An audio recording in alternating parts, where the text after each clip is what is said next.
G'day. You know that multitasking is a myth, right? Yet we all do it.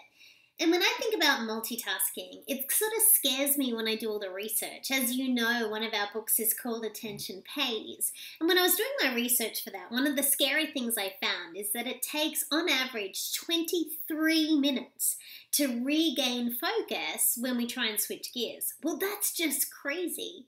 Did you know that 45% of workers feel like they need to multitask, and yet multitasking can reduce your productivity by 40%? So if we know it's bad for us, and we know it takes ages to get back to focus, why do we do it? Well, I think what happens is, in our effort to get so much done, many of us are feeling overwhelmed, overstressed, and maybe overtired. And what I want to encourage you to do is think about 5 different ways that you could overcome this crazy myth of multitasking and get more done and pay attention to what matters. You want strategy number 1 to eliminate the myth of multitasking? Number 1, stop it.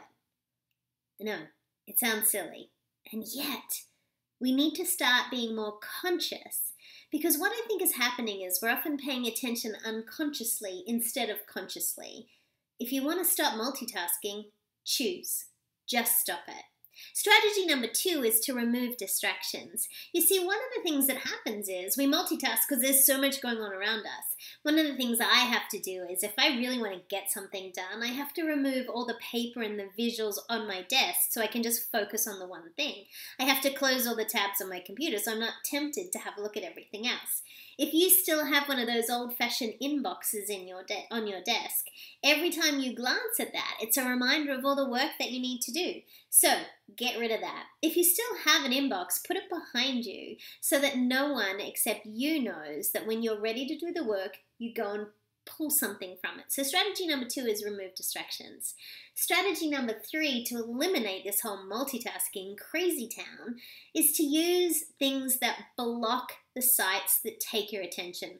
For example, one of my favorites is an app that you've heard me talk about many times called Freedom. You can put Freedom on your cell phone, you can put it on your Mac, and what it does is it allows you to block sites that you don't want to spend time on.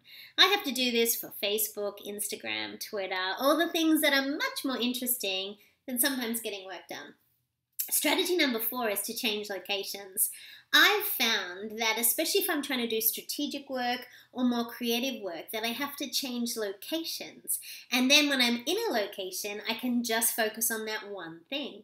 I wonder if you could book a conference room, go and work at your local Starbucks. If you work from home, could you look at a different place in your house to get things done? If you want to stop multitasking, consider strategy number 4, which is to change locations. Strategy number 5 is prioritize people. If someone comes into your office and they need your attention, look up, look them in the eye, see what they need, and then move on. If you are with someone that you care about, let's not make technology more important than people. Let's put away our devices and let's prioritize people. So 5 strategies to overcome this crazy myth of multitasking. Stop it. Remove distractions. Use Freedom app. Change locations, or prioritize people. Or maybe it's a combination of all the above. Are we connected on social media? If not, let's do it. My Twitter handle is @Neen James. You can come across and like us at Facebook. But how do you truly overcome multitasking? I'd love you to write your comments here below. What's your tricks and techniques and tips? I'd love to hear them. So often, we're paying attention unconsciously instead of consciously. We're being transactional instead of tensional. And I believe it's intention that makes attention valuable, because you see, I believe attention pays.